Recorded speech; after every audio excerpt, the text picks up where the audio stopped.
picture that she had painted out. A love that would last until eternity. Yeah, she's his coffee queen in her Indian dream. Oh, what a love scene. Yeah, she's his coffee queen in her Bollywood dream, if you know what I mean. Hello, and welcome to another episode of Crowned, the making of a carnival queen. This week, the ladies had quite an exciting time as they learned with Owen Jackson and Mavelyn McLean what it takes to have a great performing talent. They then journeyed over to learn life-saving techniques at AUA for CPR training. But first, let's start with what's in a performing talent. Back when you was a liar, me wash your kin often. You upgrade man. And me do that.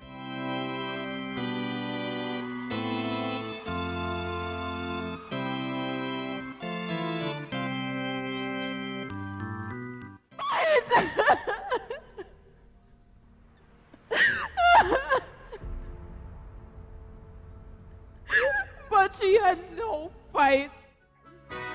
In all your fantasies, you always knew that man and a mystery were both in you. How are we today, this evening? Let me just introduce my co-facilitator. She is Miss Mavelyn McLean. She is a recent graduate of the School of Drama at Edna Manley in Jamaica with a BA in Drama in Education. She is a former teacher of theatre arts from Clay Hall Secondary. She's an actress, playwright, and she actually just did extremely well at the Secondary Schools Theatre Festival, where she copped Best Directing and among a host of other awards. So just welcome my co-facilitator, Miss Mavelyn McLean. Good evening, Queens. Good evening. Yes, and I just want to remind you that whatever the judge's decision will be, you're all queens, and never forget that. And so just like you have the piano, or you have the guitar, and that's the principal instrument in music, and you even the pan, you tune the pan and you get the instrument ready. So is our body, right? So the body of a performer is the voice and the body, right? So that is our instrument, the voice and the body. And so whenever we are doing any kind of performance, we have to get the body ready. All right, so we're going to do just that right now. So we're going to start. What I want you to do is just drop your chin to your chest. And you want to bring it all the way back. Chin, back. And you're just going to take your head to the right, and to the left. So we're going back, all the way back. And then we drop the chin to the chest.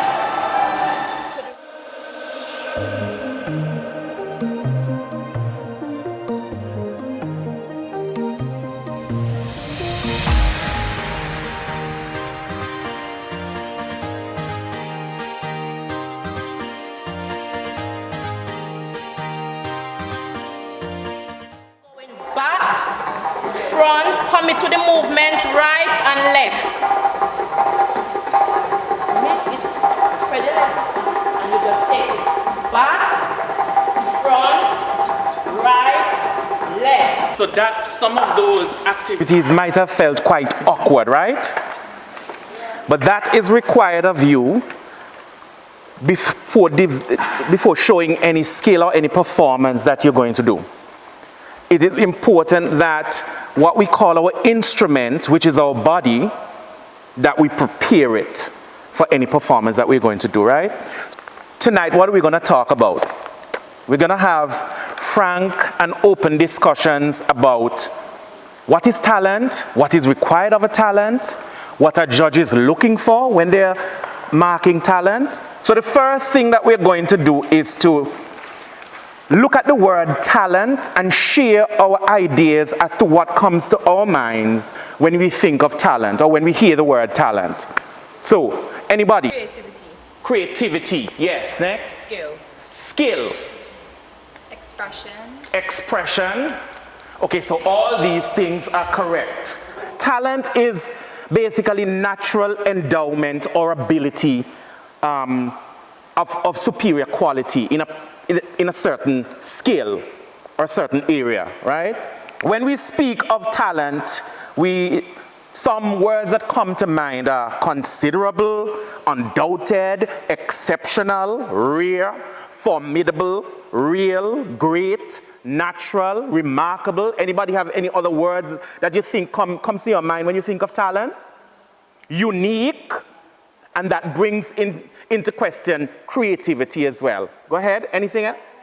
Excited, excitement.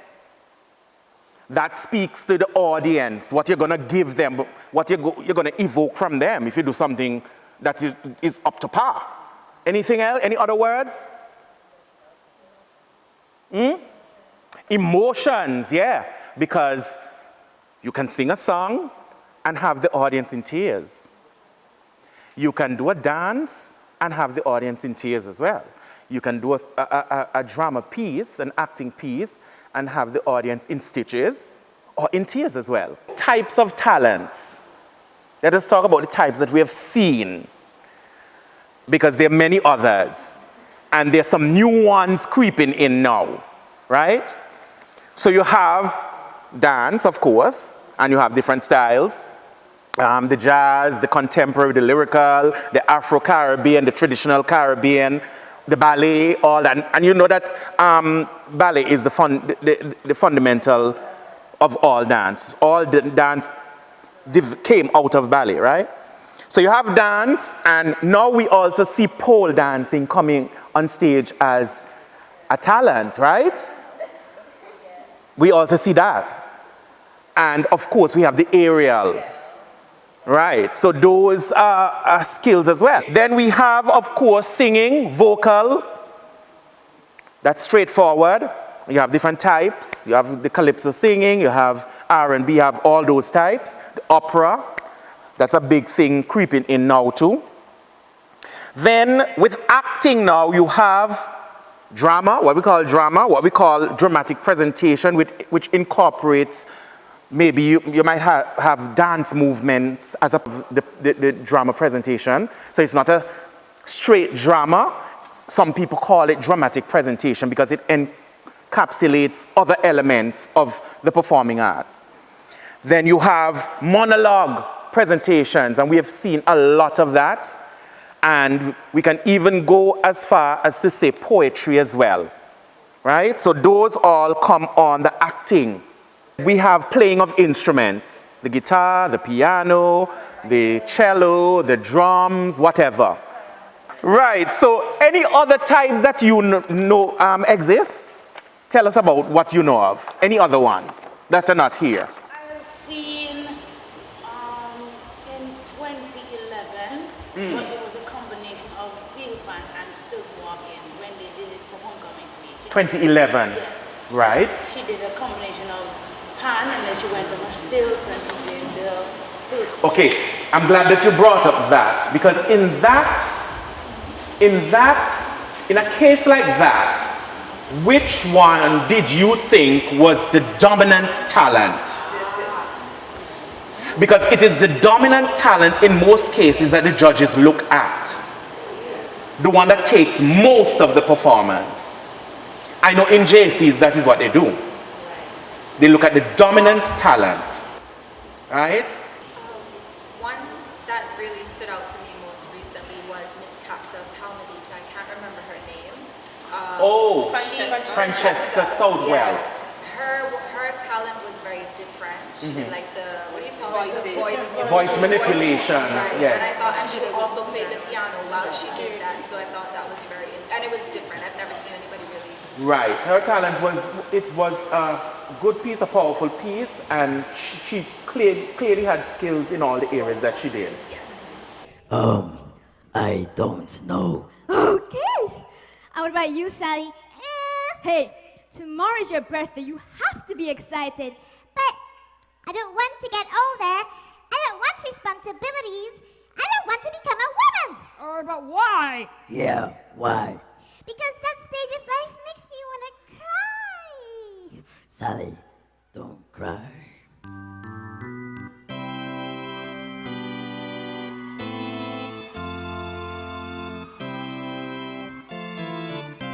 Above all, one of the main elements that a good judge looks for in a performance is something called level of difficulty. It cannot be something that every and anybody can go up on stage and do. It can't. There has to be a level that you're strong at and you reach for that level and you can perform at that level. So level of difficulty is one of the main things that I want you to hold inside your mind. It has to be at a certain level. At a certain level for people to look at it, judges to look at it and say, wow, she really did some work. I wonder how long she put in for this. That was a performance. Let's talk about dance performances because persons here are either doing dance, drama, or singing, right? Great. So we're going to zero in on those three areas. When judges are looking at a dance performance, some of the things that they're looking for. First of all, they're going to ask themselves, does this dance make me feel anything? Because of your dancing and you utilizing your emotions, the emotional qualities that you have, it should make somebody feel something. When you dance, one of the things that we look for as judges is proper body alignment and so. And you can't show that if you're not in the proper costume. So costuming is very important. Does the costume match and support the proposed theme or topic from the delegate? What do I mean by that? Anybody understand what I mean by that? If they're supposed to portray someone who is broken or whatever, they can't go up there in something glittery and glamorous. Right. If they're portraying a slave who is on the run, I don't expect them to see them in a nice white shiny costume. That don't make, there's a disconnect there, right? What do you recommend for a talent piece that is special to a certain group of people? If you are portraying, say, an Indian, and you go up there and have on an Indian costume, but not really portraying the Indian costume right, do you think that it would be offensive? Yeah, we have to be careful of when we are using something that belongs to a certain group of people, that we do it in the correct way. Technical ability, yes, we spoke of level of difficulty and technical ability comes there. How strong are you technically in dance if you're going to dance, right? You don't want to present something that is mediocre. Use of props. But this is a very ticklish area because you have two schools of thought, right? That props enhance, make better a performance, and then you have the other school of thought that they're very distracting. And a lot of people who don't have no talent use props to cover them up. Right? You have that. And I've seen that happen, where focus and emphasis is more on the prop than the delegate. In that case, who do I give the mark? The prop? The prop. Right, so be careful that if you're using props, be careful that you don't use too many props, and whatever props you use, don't really take away and overshadow what you're doing, because that angers a lot of judges too. Let's move on to drama, which focuses on acting, of course, storytelling, monologue, all those things come under that. And what are they looking, what do judges really look for? Use of space, spatial awareness. We spoke about that in dance. Same thing. Characterization, we spoke about that already. Believability. Character depth and development. So we're looking at the character depth and development. How is it that I am going to judge a person as being a well-rounded actor slash actress during a performance if at the beginning the same characterization, gestures, movement, tonal quality that person have at the beginning of the performance is the same thing that person have at the end? Somewhere in that, how much minute it is? 3? Somewhere in that 3-minute performance, we must see changes. We must see growth. We must see the character evolving. I'm taking you on that journey. Okay, I start here, and then I'm at the middle, and I'm at the end. Now, every performance, every story have a beginning, a middle, and an end. Elements of difficulty, and that has to do with you're using conventions in your piece that we would not have seen other people using. Some people might elect to play one or more characters. You might have to speak like a man, right? Those are elements of difficulty. Everybody can't do those, right? So those are some of the things that we call elements of difficulty, right?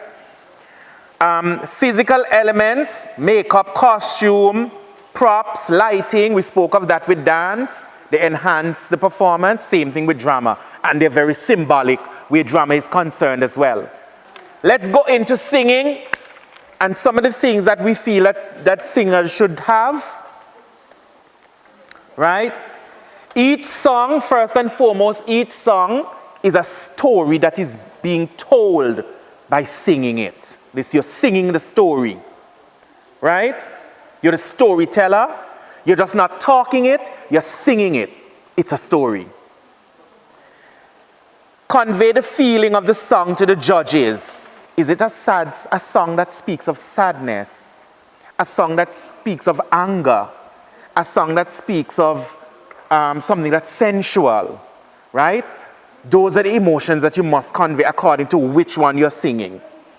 As a singer, you must have a wide vocal range. There are a lot of songs that people choose for pageants that are not competitive songs. They don't test your vocal ability. So choose a song that shows your technical ability. In all your fantasies, you always knew that man and a mystery were both in you. And in this labyrinth where night is blind, the phantom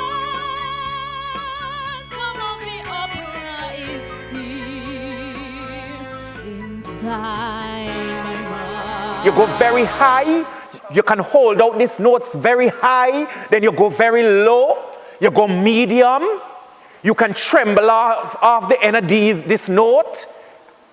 Yeah, those are the songs that you choose because it shows the judges your vocal range and your ability to manipulate a song.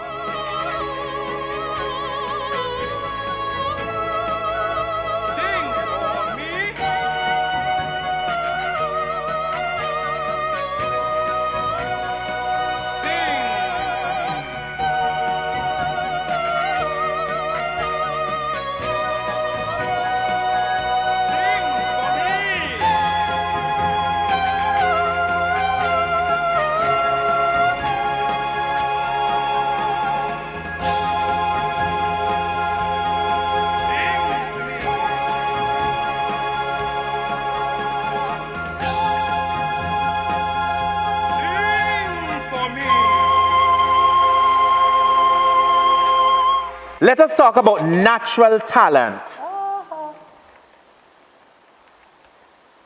Conviction, when we look at natural, as judges, when we're sitting down and watching a delegate, and we speak of natural talent, we're looking for conviction and confidence in delivery. You can't look like you're unsure up there and you don't really want to be up there and, Lord, I can't wait for this done. oh my, Lord of mercy, we can't wait for this done.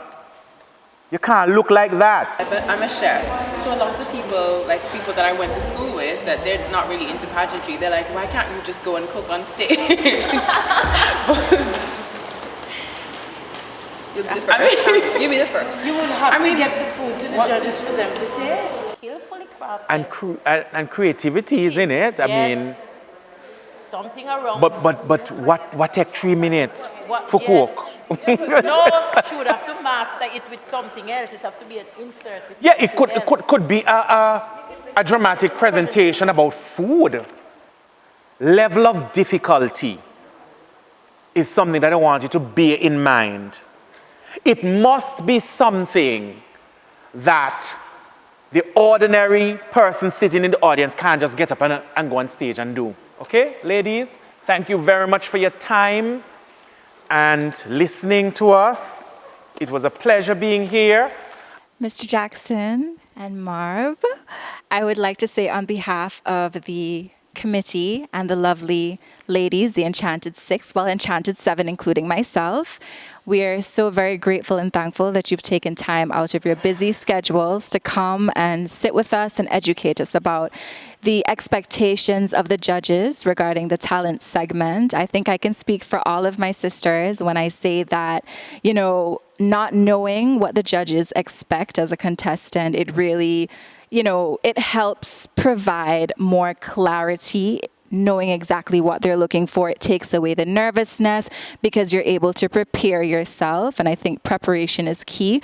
So we're also very grateful that you came tonight and you were able to ease our nerves and provide us with very needed information. Good evening, everyone. Owen Jackson here, and my co-facilitator, Marvelyn McLean. Tonight was a blessing, a joy to be here. We got to meet the Enchanted Seven, a bunch of very articulate young ladies. I feel that they have grasped the information that we brought here tonight. So it was an honor for us to share the little knowledge that we have of the talent segment. As everyone knows, the talent segment is one of those segments that makes or breaks a delegate. And I do feel that each delegate tonight will be leaving here with a clearer understanding as to what is required of them in the talent segment. I just want to wish every girl all the best in the pageant. They have quite a few weeks left to make sure they're prepared and ready for what will face them on that night. And I will be there on the night to see if they've taken any of the things that we've given them, any of the tools that we've given them, and put them into action. Good evening, Antigua and Barbuda. This is Akiba Ega, Delegate Number 1, Miss Furniture Gallery. And tonight we were facilitated by Mr. Owen Jackson and Miss Marvelyn McLean on our talent segment. Forgive me. They came by to give us some tips on what the judges are looking for, the requirements in terms of relevance. If, for instance, myself as a singer, how is this song relevant to what's happening in our society? As well as presentation, the way that I presented the song and the way that I was able to tell my story in that song. And we also looked at the other areas such as drama, dance, instruments. Although none of the other girls are playing any instruments, we also touched it as well. So just expanding on what my sister Chelsea would have mentioned, the workshop that we did tonight with Mr. Jackson and Miss Marvelyn was very educational. In terms of instruments, you know, I learned that your body is also an instrument. So while you're on stage, it's important to relax and prepare your body. It's important to ensure that you're telling a story throughout your performance, that it has a beginning, a middle, and an end, and just ensuring that it's relevant confident and you stick to your theme, that you're confident in what you're doing, that you're prepared for any technical difficulties that might come, and that you're able to take the audience and the judges on a journey throughout your entire performance. So it definitely was enlightening. It was good to get an idea of what the judges are actually looking for, because it helps us to prepare for the show. So I'm so thankful for the talk that they gave us tonight, and I know that the Enchanted Seven will give you a wonderful show using these tips that we learned tonight. What I will take away from this lesson is knowing than not knowing. I've been in previous pageants and it has been very hard in going on stage and knowing what the judges is looking for. And this evening with Mr. Jackson, it has really enhanced my knowledge.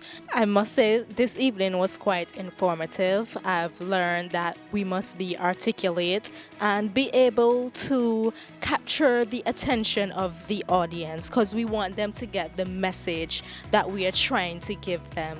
And I think that's the most important thing, to get your message across. Good evening, Antigua and Barbuda. I am delegate number 3, Thiana Sebastian, Miss West Indies Oil Company Limited. Good evening, I'm Jacada Isaac, Miss Cool and Smooth, delegate number 2. Good evening, I am Soisha Baptist, delegate number 7, Miss Antigua Port Authority. When entering the pageant, I thought of a talent as something that I just had to portray to an audience. But tonight, it became clear that a talent is just more than a presentation. It's telling a story. It has to connect with you first and then connect with your audience. You're taking the audience on this journey that you are becoming. You are the journey and you're taking the audience with you. And so I'm glad that I was able to get that insight into it, but also having an insight into what the judges are looking for. I think that helped to ease our minds a little bit, because I was a bit worried, like, am I hitting all the marks with my talent development? So now I have more information and I'm gonna make sure that I'm hitting all of those marks to tell my story. This evening we had an inside view of what talent is and what the judges are looking for by Mr. Owen Jackson and Marvelyn McLean. Although I've been a dancer for quite some time, I think it was different after listening to what they had to say this evening. It was very in-depth, and I do believe that now that I've listened to them, I can apply what is necessary to my talent, to let your story flow, to let everything that you're telling from the beginning touch the audience and reach the judges. It is very important for us to stay consistent within the entire talent, and what the judges are looking for, I think, is what we needed to hear this evening. And to add to that, not only just the talent, but the elements that make and will enhance the talent on the night of the show. Having that clarity and understanding of the props, the staging, the lighting, the sound, of what would really grab the audience attention and make your presentation memorable, and creating a wow factor with the audience on the night of the show. So again, thank you to Mr. Owen Jackson and Marv for taking their time and speaking with us this evening. Crowned is brought to you in association with Splinters Beauty Salon, Tortura Gym Antigua, Neverland, West Indies Oil Company Limited, Art and Capital Antigua, Furniture Gallery, Cedar Valley Golf Club, Cool and Smooth, and Antigua Port Authority. I trust that after you see what's coming next, one of the Enchanted Seven would be able to save my life if I was ever caught in a situation. We're going to journey over to AUA where the young ladies learned life-saving techniques in CPR training. And before we go, I might as well say thank you to AUA. Let's go.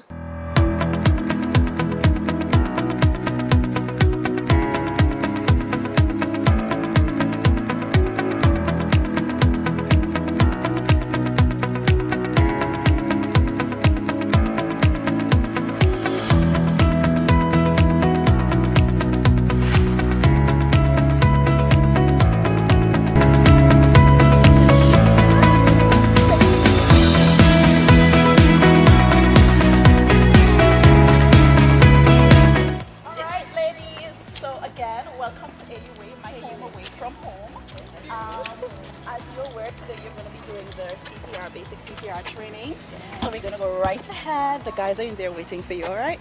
Okay. All right, come with me.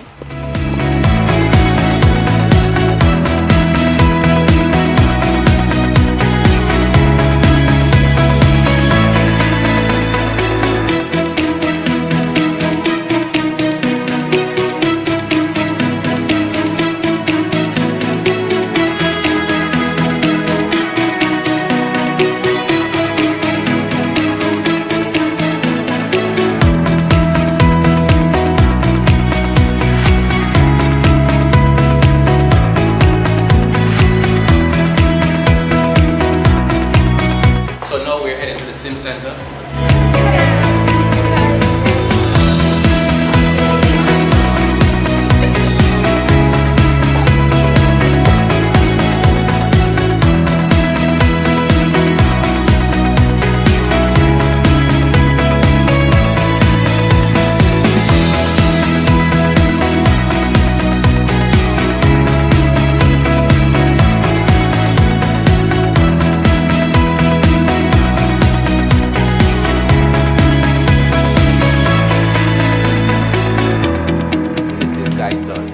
He mimics different songs for us to oscillate. So one of the issues we have had when, in the past with students is when it came to getting cardiopulmonary sounds, like the cardiac sound or the pulmonary sounds, we had to actually find patients with those type of issues, right? So when we were in the hospital rotation, you would say, hey, this person has an A flutter. And because you have never heard it unless you probably went on YouTube before, then everybody crowds the patient, and you have over 15, 20 clinicians or residents over one patient, and that person is still very conscious.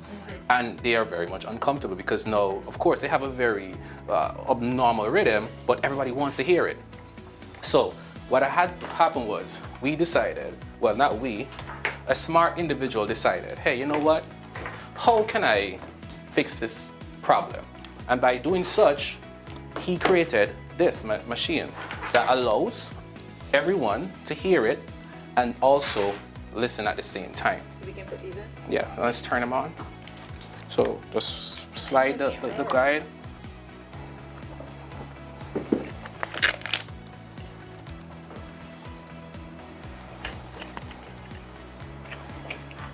That is so cool. Can anybody hear it? Yes. No. That. Yeah. Do you hear how that rhythm? Does that sound normal? You hear that double beat? Yeah. That's not normal. All right, let me give you another one. Okay, 13. Guys, look. Yes, you're gonna see the flutter of the carotid artery. So if you look, you can actually feel it. All right. So that's the carotid artery. You see it? Yeah. Okay.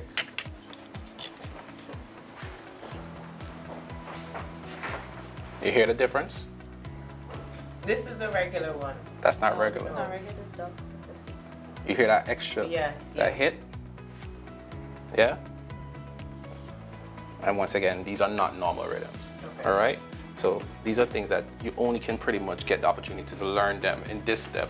And as you can see, just if we go back to the original one, you will see how the carotid arteries start to behave once, because what happened is there's a heavy amount of blood flow now taking place going towards the heart. So you're gonna find the carotid arteries start to get a little bit swollen. And if you will see it here on the patient itself, all right?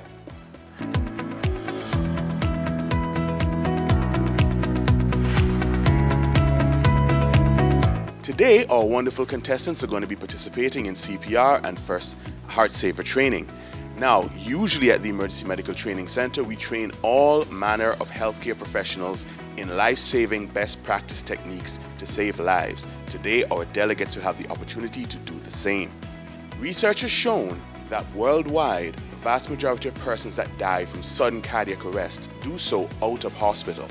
The more people we have in our communities who are trained to take care of these patients, the more lives we can save.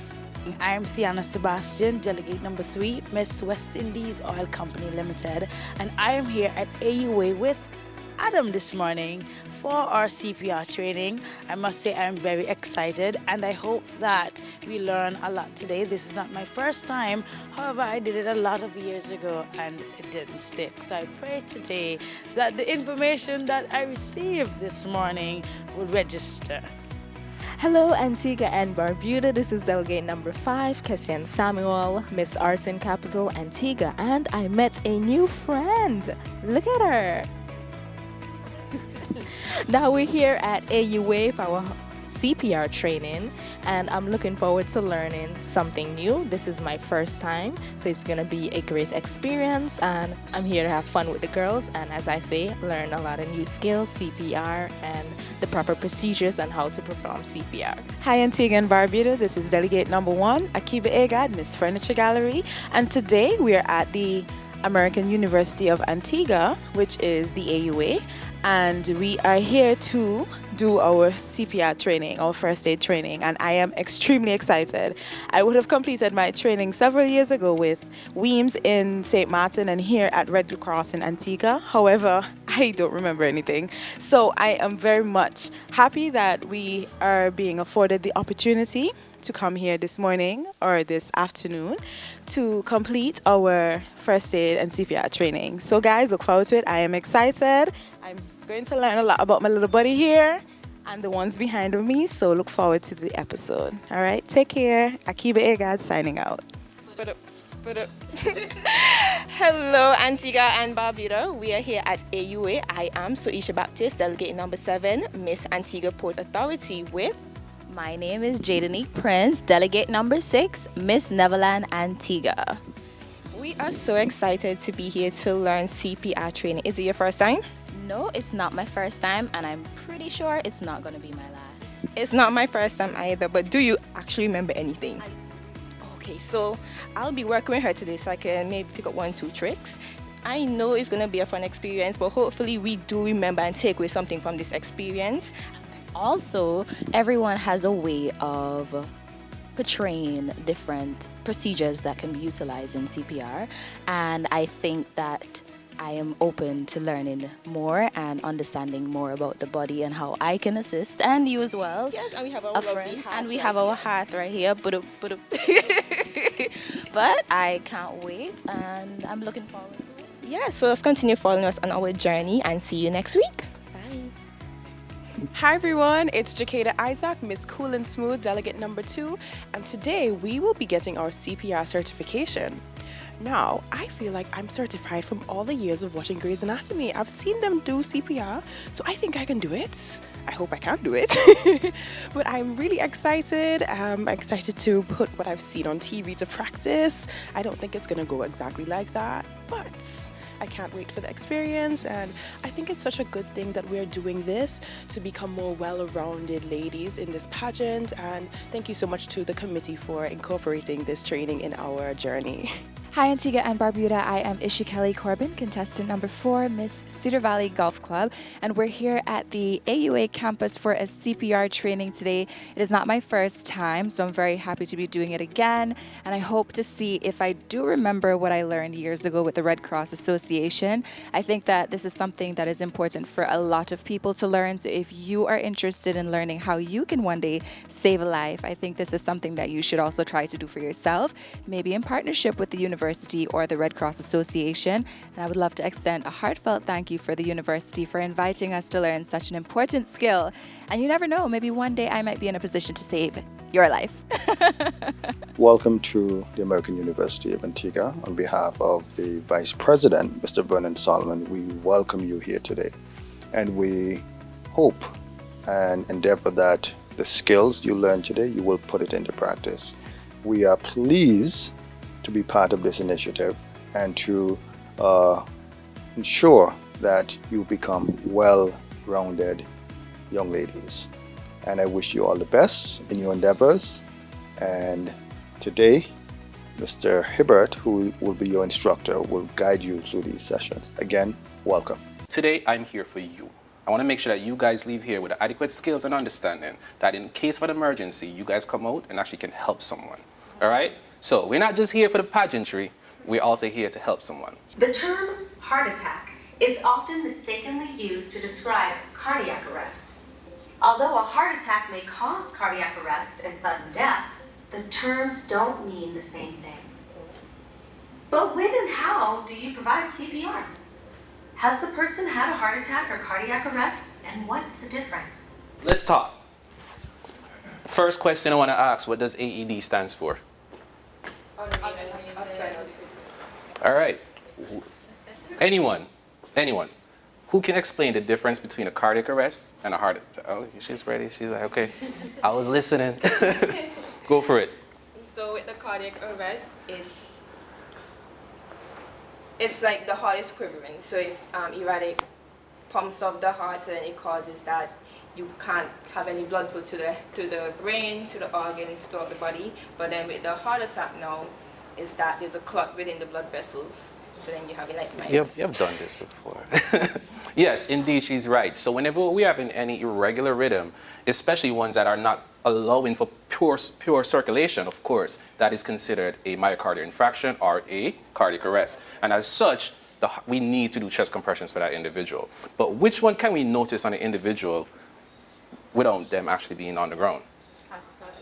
Indeed, because these are the ones that we actually can fix before it becomes a cardiac arrest. All right, so which means it is of importance that we start learning how to decipher these differences.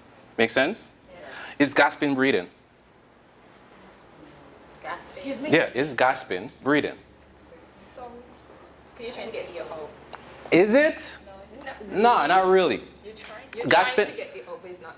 So, when I was younger, at my first experience with someone that was gasping, I thought it was breathing. But in actuality, it's not. It is the body compensating and trying to pull in as much oxygen as possible, but it's actually not working, because that means the body is no longer in its hematosis state anymore. Make sense? So at that point in time, what needs to be done is CPR. All right? So if you do ever find someone that is gasping, immediately CPR needs to be started. If someone is experiencing a heart attack and they start to I want to know if it's the same thing, gasping and hyperventilating. How do you Decipher? Yeah. Awesome, good, very good question. So a quick decipher in between them is gasping has a long period times between it. So if a person is gasping, you hear they take, and it takes a few seconds before you hear another one. But if they're hyperventilating, is a constant, it continuously just keep going. All right, and that's it might be asthma, and it still could be hypervent. It will. Well, asthma has a more wheezing sound. So the problem is for asthmatic patient is that they're able to pull in the air, but they're not able to expel the air. However, for the person that is hyperventilating, they can both move oxygen up and forward, but they can't control their breathing. When we do realize the urgency, there are steps to follow to determine whether a person needs CPR. First, before you start providing CPR, you need to make sure the scene is safe. Look for anything nearby that might hurt you. You can't help if you get hurt too. Next, check to see if the person is responsive. Kneel at their side, tap them and shout, "Are you okay? Are you okay?" If the person is unresponsive, shout for help. So we're gonna watch the video, and while watching the video, we're gonna be practicing. All right, so we're practicing everything. Before you provide CPR, check to make sure the scene is safe. So, in every scenario, when we get into the situation, we're going to be looking around, making sure that whatever caused that person to be on the ground does not cause the same for you. So we're going to be looking left and right, and we're going to say scene safe. All right? So let's try it together. So look left, look right, and everyone is going to say scene safe. Your next step is to check for response. When we're checking for response, we're tapping both sides of the patient's shoulder simultaneously, mainly. Good. No. You want to tap that shoulder. Remember, carnival coming up, and people get drunk, right? So tap it like you're trying to wake somebody up. Awesome. That person doesn't respond, your next step is to call for help. You want to shout it out. Help! Help! Try it. Help! All right. So 5 of us show up. What are you going to say? You call 911. You get an AED. Who? As in me or anyone you're talking to? Anyone. Specifically, say you call 911. Indeed. Make sure in a situation or scenario like that, you always specify who you want to get it done. Right. You don't want a room full of people and you say, someone call 911 and someone bring the AED. Nobody does it. Not everybody does it, but nobody does it because we're making the assumption that. Indeed. So keep that in mind. Next, we're checking the chest for breathing. So we're going to be swiping from the chest, go straight up to the nose. Let's check it for 5 seconds.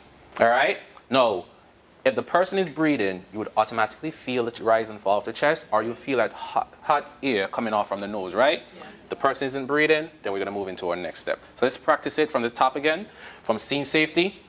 Are you guys ready? Yeah. Starting in 3. I'm not going to say anything. You guys are just going to do it on your own. Starting in 3, 2, 1, go. Scene safe. All right. All right, no response. Help! Help! What y'all need? You call 911. You get the AED. Awesome. Check that breathing, 5 seconds. Don't forget to swipe the hand. Is the patient breathing? No. Then we prepared for the next step, all right? Let's relax. To perform high-quality compressions, you need to do 4 things. Provide compressions that are deep enough, provide compressions that are fast enough, allow the chest to return to its normal position after each compression, and don't interrupt compressions for more than 10 seconds. CPR. Where is it done? Now, the anatomical structure that we would state it would be on the lower half of the breastbone. All right? So, right here is your lower half of your breastbone. Hence why, if you have on a bra, if you have on a shirt, it has to be removed, all right? So, this is it. Now, right here below the lower half of the breastbone is known as the xiphoid process. We want to avoid compressing in that area, right? So that V-like structure that you see there, the upside down V, we avoid it. No problem. I was told from previous classes that before performing CPR to take off your watch or anything because it's going to roll down to your wrist. Yes. Indeed. And hurt the patient. Indeed, you're 100% correct. Compressions. How is it done? First, the heel of one hand will be placed on the lower half of the breastbone. All right, and then you're going to interlock your fingers with the other one and bring your body completely over the patient. Now, lock your elbows in. When I say lock your elbows in, let me come down. So, in essence, one hand first, lower half, avoid the xiphoid process, interlocking my fingers. Do you see how my elbows are? Now, if I'm like this, I'm going to get tired real quickly. I'm far back behind the patient, but I want to bring my body completely over the patient because I'm using my upper body strength to help me. In fact, don't ever have yourself doing this. If your elbows bend, you're doing a push-up. All right? You want to lock your elbows in, and you're going to be pushing straight from the shoulders. See it? That's what it's supposed to do. Good. If it doesn't come on, that means you're not going deep enough. And as we mentioned that, what's the depth of chest compressions? 5 centimeters. All right? Let's talk about it. So these one-way valves are barrier devices that allow for oxygen to pass through and nothing else to come back towards you. Main factor for these is to make sure that the patient gets adequate oxygenation during CPR. So how do we use these? The narrow portion of the mask will be placed over the nose, I see you guys already have it, and the broader portion over the chin. You're going to create a EC clamp technique, okay? So ideally, the concept would be we create a C and a E, and this will be how we hold the mask. All right? Place it over the patient's nose. I know, right? And we'll hold the bony structure of the jaw just like this, right? And our hope would be to, once with that, we can do a head tilt chin lift, right? No. As you mentioned, your hands are small. And as such, I'll tell you guys, there's other ways we can do it. So you can create a full circle. All right? And hold your mask. And you press down your mask on the face just like this and tilt the head back. If the head stays in a neutral position, oxygen will not go in. All right? So everybody try to give a breath. Good, good. Remember, just take your time, give those breaths gradually. Good. Huh? Are we comfortable with what we have learned thus far? Yes. Are you guys ready to move forward? Yes. One of the things we don't advocate for is mouth-to-mouth resuscitation, all right? Mainly because of the society in which we're living in currently. Of course, we know what we just got out of, all right? And with that being said, and other things, and all the different pathogens, the last thing we want to do is put ourselves at risk to contract something, all right? So in the case there is no mask, how do you administer CPR? Good. We do chest compressions only. Yeah. So you do the 30 chest compressions. When you reach to the 30, you stop for a few seconds and return to chest compressions again. No, mind you, I'm going to come to you right now. Mind you, if it is a family member, close friends, your sibling, whatever the case is, and you don't care which sibling it is, right? Right? Then, of course, if you want to do it, you may do so. However, once again, we will not advise that you should, but it's up to your discretion. I was just adding to what you were going to say. Indeed. I'm going to do chest compressions right after I finish shock you to give you an opportunity to restart yourself. So the first thing first, as soon as you get the AED, you want to take it out the carrying kit. Some AEDs, once you take it out the carrying kit, right away they can turn on themselves. However, this one, you have to turn it on. All right? The AEDs have pads with diagrams showing you exactly where they should be placed. Good. All right, they have diagrams showing you exactly where they should be placed. One of the things that people would say, I don't tend to use it, is they're dummy proof. All right, so you don't have to try to figure out what to do in a scenario because you're already in a high stress scenario. So most likely something has to give, right? And this is one of those. First thing, once you get it. If the patient is a child, press the child button. Good. So you're listening to the AED and one pad tells you, you take off the sticky pads at the back. All right, one pad tells you it should be just below the clavicle, right? So never put it on the clavicle itself. So does that look efficient to you? All right, good. Press pads. Yeah. Yeah, it's okay, I got it, thank you. And the next one is just below the left nipple line, all right? You guys following? Is that good? All right. So press pads firmly on skin. So at this point in time, I want to make sure I press them. Hold on, I'm coming. Do not touch the patient. Analyzing heart rhythm. When she says analyzing, I say clear. All right, so we're going to turn them on. It's going to get a little bit noisy. Adult patient. And follow the prompts. So go right ahead. Press the child button. If the patient is a child, press the child button. Remove clothing from the patient's chest. Adult patient. Remove clothing from the patient's chest. Gotta move quickly. Don't panic. Apply pads as shown in the picture. Apply pads as shown. Remove packet and apply pads on the patient's bare skin. Gotta move quick. Gotta move quick. Be sure. You got it? Apply pads as shown in the pictures. Press pads firmly on skin. Apply pads as shown in the pictures. Apply pads. This is real as it gets. It does get confusing in the hospital. Apply pads as shown in the pictures. Press pads firmly on skin. Oh yeah. Do not touch the patient. Advise. Clear? Everyone, do not touch the patient. Clear. Everyone clear. Analyze rhythm. Clear? Advised. Do not touch the patient. Analyze heart rhythm. Everyone clear. Advised. Let's go into choking. Ask if the person is choking and if you can help. Are you choking? Can I help you? If the person nods that they are choking and can't talk, you need to act. You need to give thrusts slightly above the navel. Depending on your size and the size of the person choking, stand firmly or kneel behind the person and wrap your arms around their waist with your fists in front.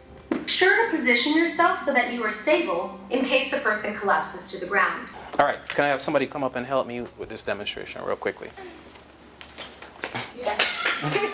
All right, so how would I know if she's choking? She give the signal. So, okay, so I'm gonna ask her, hey, are you choking? Answer me. Yeah. Is she choking? No. She said yes. But she just showed me the sign of choking. So is she choking or not? The sign is, you said, hands at the neck, leaning over. But then I asked you, hey, are you choking? And she said, yes. So is she choking? Yes. No. Why is she talking? Because she shouldn't be able to speak if she's choking. Indeed. Now, does that mean that she may not partially have a blockage, maybe, but it wouldn't be considered choking. All right? If a person is really choking, they won't be able to speak. She may be trying to get a lawsuit on me. And as such, I'm not going to be falling for it, right? So yes, once again, put your hands at your neck. So I will approach every individual. Remember I said questions, all right? You approach an individual, hey, are you choking? She nods yes. She won't be smiling like that, but she nods yes, right? My next step would ask, hey, do you need my help? Once again, she nods yes. My job at this point in time, I want you guys to see, turn this way for me, please. No. First thing first, if a person is choking, their legs won't be this close, right? Their legs will be a little bit more open because they're going to be slouched over. So they're going to try to create a stance as if they're going to fall. So her stance will be in the pretense to fall. First thing first, I'll place one leg between hers. This leg is her clutch, and this one is mine. All right? Do you see how one leg is behind of me and one is in front of me? Yes. I create a fist just like this, thumb between the hand. And right away, I find her navel. Once I find her navel, as you guys see, this is her navel, I'll take this fist and put it below. All right? Now, as you can see, my leg is there. What would happen, or how would I know she went unresponsive? So first, her hands will drop. Her body will become limp. She'll limp to the side. She'll limp to the side. She will limp backwards because I'm no haver. Where did she fall? On the leg. And what I can do now, relax your body. Relax. Relax. Yeah, relax. No, just relax. Oh. Fall, drop. What I can do is use this leg as a clutch, once again, to guide her. I'm not going to put you on the ground, right? Okay. Guide her right back until I put her down. Okay? Once I get her on the ground, my job would be to start the chest compressions. You can try it on me. No, I'm a little bit bigger than her, right? Or a lot. No, she's going to demonstrate. And we're going to see if she got it right. Okay? From the beginning. Yeah, from the beginning. So I'm going to be the one choking. Okay. Hey, are you choking?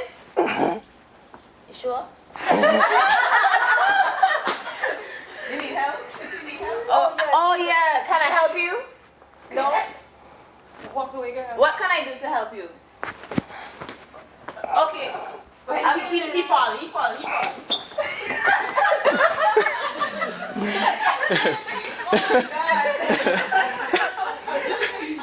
Can I do a take two? And let's partner up.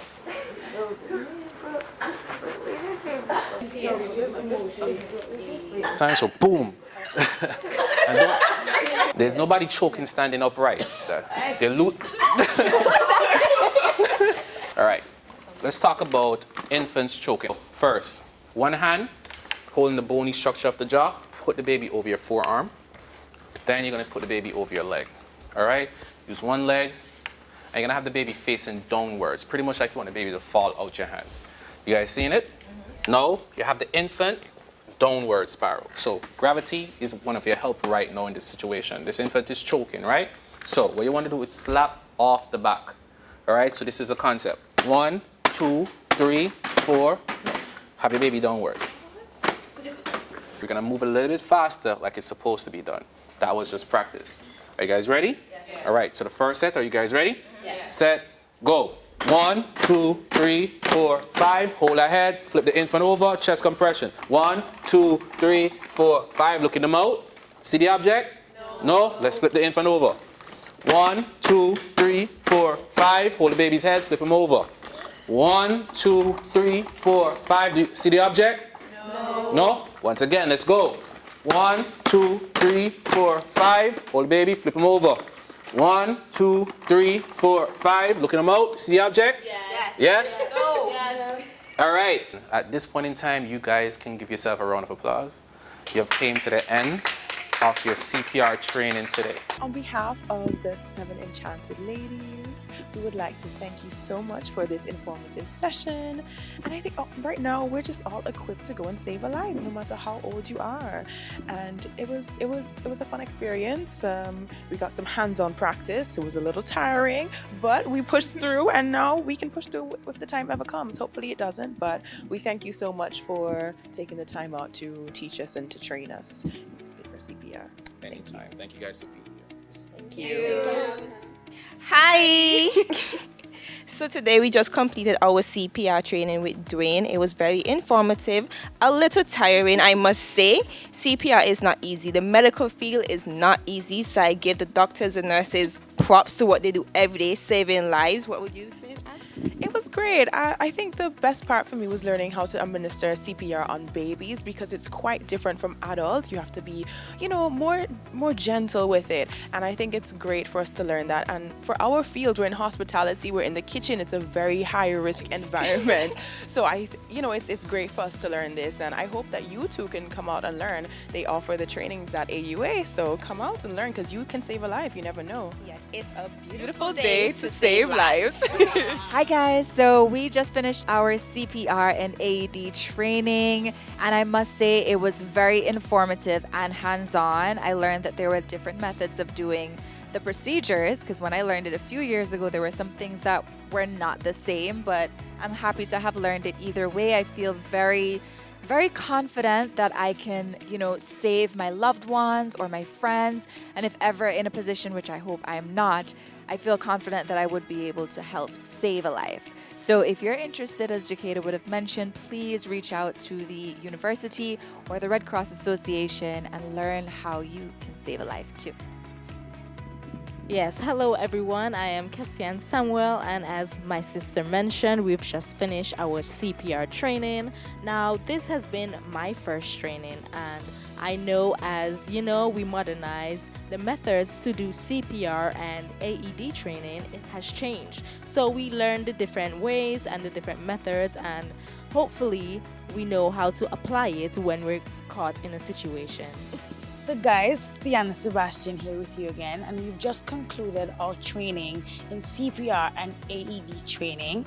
I think that it was very necessary for someone like me who has a lot of siblings, nieces and nephews, and also owner of a dance group who is surrounded by children and adults the entire time, to learn these skills. So in case that I'm in the situation where I have to save their lives, I could do so. It is very important for me, as I have a nephew who has, a little difficulty breathing, and I never really knew how to handle his situation, but now I do believe that I'm better equipped to assist my nephew in saving his life.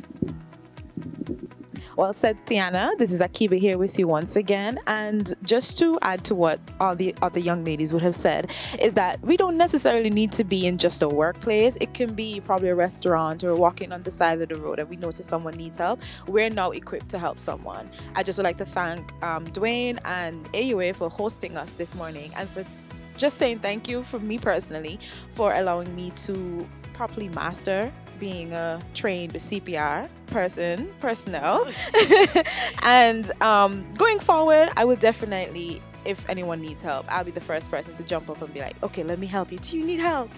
Are you choking? Yes, I'll be the first person to administer the help. Just would like to say thank you again. I was pleasantly surprised that most of the training wasn't different from what I would have done previously, but just that it's more, I should say, modernized now that time and, society is changing. Everything is more modernized now. So just like I said, thank you for the opportunity, and just, keep following so that you'll be able to learn just like how we're learning, and reach out to AUA so you can have your training as well. Hello again, it's Jada Nate Prince. I would like to say a big thank you to Dwayne and the AUA University for accommodating us this beautiful morning in teaching us and helping us to understand the human body in terms of giving CPR and when someone is choking. And I can say I have had previous training before, but this one is more interactive, and I like the fact that he came to each and every one of us ensuring that we did it right. Thank you again. It's a beautiful day to save lives. Thank you for joining us on this week's episode of Crowned, the making of a Carnival Queen. I am your host, Raynell Carroll, and join us next week as we continue the journey to the crown.